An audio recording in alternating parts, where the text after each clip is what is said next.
She thought I would never see them. Every secret, every lie. I saw it all. And she forgot to delete the photos. Now, every wall in our home tells her story. Today, she's going to see the truth through my eyes. But first, hit like, share, and subscribe. I never thought I'd be the kind of man who counts the seconds before discovering betrayal. But here I am, staring at the soft hum of our apartment, pretending that everything is normal while my heart is quietly shattering Leora. I remember the first time I met Hathaway. Her laughter filled a room, like sunlight pouring through broken clouds. I trusted her completely, maybe too completely.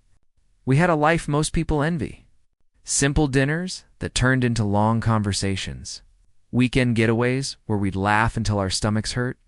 Lazy mornings with coffee and the smell of rain. I thought those moments built a fortress strong enough to weather any storm. But fortresses can crumble. Walls can be hollow. And I never suspected the quiet cracks hidden beneath her smiles. At first, it was the little things, her phone screen lighting up when I walked past, the sudden withdrawal, the tiny evasions. I brushed them off, blaming myself, wondering if I'd become distant, if I'd stopped noticing her the way I used to. But suspicion has a way of taking root even in the most tender hearts.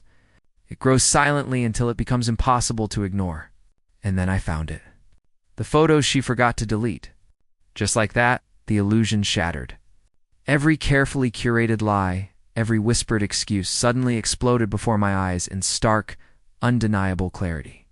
There they were, images of her smiling, laughing, touching another man the way she used to touch me. I stared at the screen until the glow burned into my retinas, feeling the cold weight of betrayal settle deep in my chest. My hands shook not just from anger, but from disbelief. From heartbreak so raw, it made my head spin.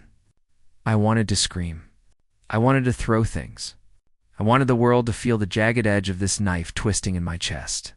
But more than that, I wanted her to see.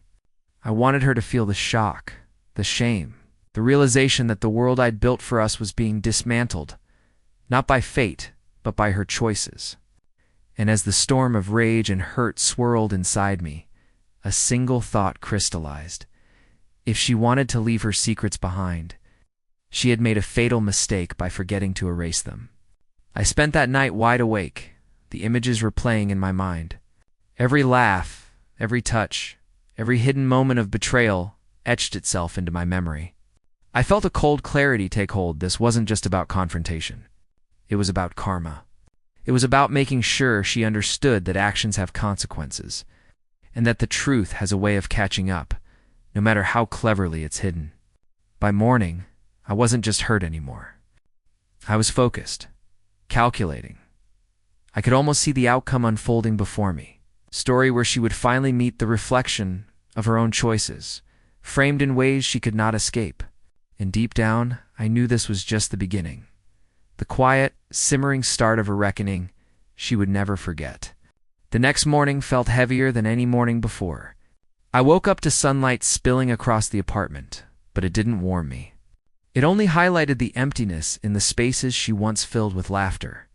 I kept glancing at her side of the bed, half expecting her to be there, half dreading the sight of a smile that no longer belonged to me. Then it hit me again, the photos, the ones she had so carelessly left behind. My hands reached for the phone, as if it were a lifeline, and yet I knew it would only sink me deeper. There they were. I didn't need to open them more than once. The first glance told me everything. Betrayal wasn't a whisper anymore. It was a declaration. I saw her in someone else's arms, in moments meant to be private, moments that were supposed to belong to us. And I saw the small details, too, the way she touched him, the little jokes, the way she laughed in ways she never laughed at me. It wasn't just a physical betrayal. It was a theft of intimacy, trust, and the history we had written together. My chest tightened, and for a moment I thought I might collapse under the weight of it. But anger started to rise from the ashes of my shock. Cold, controlled, methodical anger. I couldn't just scream at her. I couldn't just beg her to explain. She had given me something more powerful than words could capture, a window into her choices. And with that window came a terrifying clarity. If I acted now, I could make her understand the full weight of what she had done. Not with screams, not with threats, but with truth she couldn't avoid. I closed my eyes, imagining her face when she realized I had seen everything. The disbelief, the desperation, the realization that her carefully hidden life had been laid bare in front of me. My mind raced with possibilities, with visions of confrontation, with the quiet justice of karma served without mercy. It was intoxicating, this sense of control, this chance to turn her own carelessness into her reckoning. And then, a quiet, almost eerie calm settled over me. I began planning not in panic, not in revenge for revenge's sake, but with precision. With the understanding that the truth, framed correctly, would speak louder than any shouting ever could. Every detail mattered. The photos, their placement, the timing, the way she would encounter them. I imagined her stepping into the apartment, unsuspecting, and suddenly being confronted by her own choices. I felt the first spark of satisfaction creep into the dark pit of betrayal inside me. She had underestimated me, underestimated the quiet strength that comes from being hurt and still standing. I wasn't going to yell. I wasn't going to chase her down. I was going to let her see, let her feel, let the walls of our home reflect the truth she had tried so desperately to hide. For the first time in days, I allowed myself a breath of something like clarity. I knew exactly what I would do. And I also knew one undeniable fact. Karma had finally entered the room, and this time it had my hands on the frame. I slept with the phone under my pillow like a guilty secret, and woke with more purpose than pain. The images had done their work overnight. They moved from raw shock into something colder, more exacting. I found myself measuring breaths, counting heartbeats, cataloging which emotions belonged to panic and which belonged to plan. Betrayal stings, but it also clears the fog. When it clears, you can see precisely what needs to be done. At first, my anger wanted noise, breaking things, slamming doors, a citywide broadcast of her shame. But anger without shape is waste. I breathed until the heat in my chest cooled into a steady clinical heat. There was a better language for revenge, one that didn't reduce me to tantrum. The truth framed and unavoidable would speak louder than any scream. She had left evidence. I would frame it. I would make the truth the furniture in the room she once used to hide behind. That thought settled in me like a stone, heavy, immovable, inevitable. I walked through the apartment with new vision, seeing every wall as a timeline. The hallway would force her to pause. The living room would make guests look twice. The bedroom would be the quiet verdict. I pictured the photos enlarged just enough to be intimate and horrifying. Printed on paper that felt like proof, matte so there would be no glare to soften the details. I priced frames in my head, imagined the slow cadence of nails into plaster. Rehearsed the angle of each picture until the composition felt mercilessly right. Precision became my comfort. Preparation became my armor. Night after night I worked with the stealth of a craftsman. I edited, cropped, enhanced, not to beautify, but to remove the excuses. I wanted faces clear, hands obvious, gestures undeniable. I printed them at dawn, fingers sticky with ink, and laid them out across the table like a forensic artist arranging evidence. There was a terrible satisfaction in the careful, domestic tasks. Trimming edges, fitting glass, clicking clasps, until they closed with the finality of a judge's gavel. All the while, I rehearsed what I might say. I discarded lines that begged for pity and kept the ones that held truth. I practiced a tone that was bone-cold and quiet, the kind of voice that doesn't need volume because the weight of what it says crushes the room. I imagined her stepping in, casual, perhaps still thinking she could charm or lie. I imagined the moment the casualness dissolved, the slow read of the room. The way her expression would try to knit itself back together and fail. That inevitable unraveling felt almost tender in its justice. I also told myself repeatedly that this wasn't cruelty for its own sake. It was an act of clarity. She had chosen to scatter pieces of our life into someone else's story. I was simply collecting them and mounting them where they could no longer be hidden. Karma, in my mind, wasn't vengeance disguised as art. It was consequence made visible. When the frames were finally on the wall, when the room hummed with the quiet honesty of exposure, I felt a strange lightness. Hurt remained, but it sat beside a ripening sense of self-respect. If this kind of reckoning speaks to you, if you've ever been betrayed and felt the slow turning of truth, like this and subscribe. There's more to say, and the rest of this story needs to be heard. The day I chose for the confrontation felt ordinary. Sunlight filtered through the curtains, the apartment humming with its usual quiet, and yet nothing was ordinary anymore. Every corner, every shadow, every wall held a secret I had turned into truth. The frames waited silently, unassuming yet merciless, and I felt a strange calm as I straightened the last one. Today she would see. Today she would feel the weight of everything she had tried to hide. When Leora walked in, she was her usual graceful self, carrying that casual air of innocence I once believed in. She didn't notice the change at first. The apartment looked untouched, familiar. But then her eyes caught the corner of the first frame. I watched her freeze, a flicker of curiosity that quickly turned into disbelief. And I waited, letting it settle, letting it simmer. Her gaze moved across the wall, each frame a dagger of clarity. I could see the panic beginning at the edges of her eyes. The way her fingers twitched, like she wanted to reach out, rearrange, erase. But she couldn't. Nothing could erase what I had carefully mounted. Nothing could hide the truth she left exposed. I stayed silent, letting her read the story on her own, letting the weight of her choices press against her chest. You? What is this? Her voice cracked, wavering between disbelief and anger, a mix I had never heard from her before. I didn't answer at first. Words weren't necessary. Each frame, each photograph, each undeniable moment of betrayal spoke louder than anything I could say. I let the silence stretch, felt it press against her like a storm contained in glass. Her panic became desperation.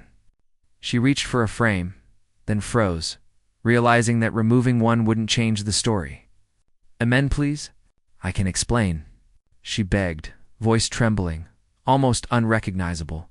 But explanations fall flat when confronted with evidence.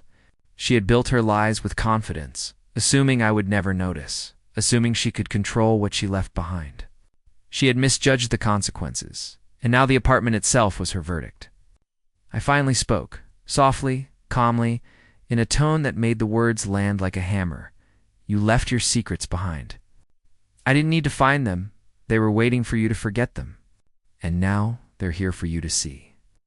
My voice held no anger, no plea. Just truth, precise and cold. She staggered back, a hand over her mouth, eyes wide with shock. The realization settled in, slow and crushing. The truth was inescapable. She had lost control. I had regained it, not through rage, not through chaos, but through patience, precision, and honesty. And as I watched her sink into the weight of her own choices, I felt a clarity I hadn't known in weeks. The storm inside me had not destroyed MIT, had refined me. I wasn't a man consumed by betrayal anymore. I was a man who had made sure the truth could never be hidden again. Karma didn't need my voice to scream it, spoke through every frame. Every image, every quiet, undeniable proof of her choices. I stood in the doorway and watched her. Leora's shoulders were slumped, her breath coming in quick, shallow bursts. The apartment was silent except for the faint hum of the air conditioner. But in that silence, every photo screamed her truth. The intimacy, the laughter, the betrayal, all frozen on the walls, impossible to ignore. She could no longer hide behind excuses or charm. Karma, I realized, had a voice of its own, and it spoke through every frame I had placed with care. Her eyes roamed the room, desperate, pleading, yet unable to escape. I could see the fight leave her, replaced by the slow, suffocating grip of understanding. This wasn't about humiliation. It was about reflection. Every choice she had made, every lie she had whispered into the night, was laid bare. I felt no triumph in her pain, only the weight of inevitability. The same way a mirror doesn't judge, it only reflects. And now the walls reflected her. You did all this?" Her voice was fragile, almost a whisper. I nodded, though the gesture seemed redundant. The truth didn't require confirmation. It didn't need justification. It needed to be seen. And now it was. She sank to the floor, overwhelmed, a quiet storm of regret and shock rolling through her. For the first time, I saw the cost of betrayal through her own eyes. No defenses, no lies, no pleading, just recognition. She had underestimated me, underestimated the quiet strength born from hurt and patience. And now, for the first time, she felt powerless. I spoke, my voice steady, calm, carrying the weight of every hour I had spent waiting, planning, preparing. This isn't about anger anymore. It's about truth. You left your secrets, and I framed them. Not to punish, but so they could finally be seen. You wanted to hide, but you forgot one thing. Nothing stays hidden forever. The realization hit her in waves. She looked at each frame, touching the glass as if she could erase it, bend reality back to what she wanted. But truth doesn't bend. Truth endures. And in that endurance, I found a strange peace. The anger that had burned so fiercely within me had cooled into something cleaner, sharper, purer. Justice, I realized, didn't always scream. Sometimes it whispered in silence, unfolding slowly, unstoppable.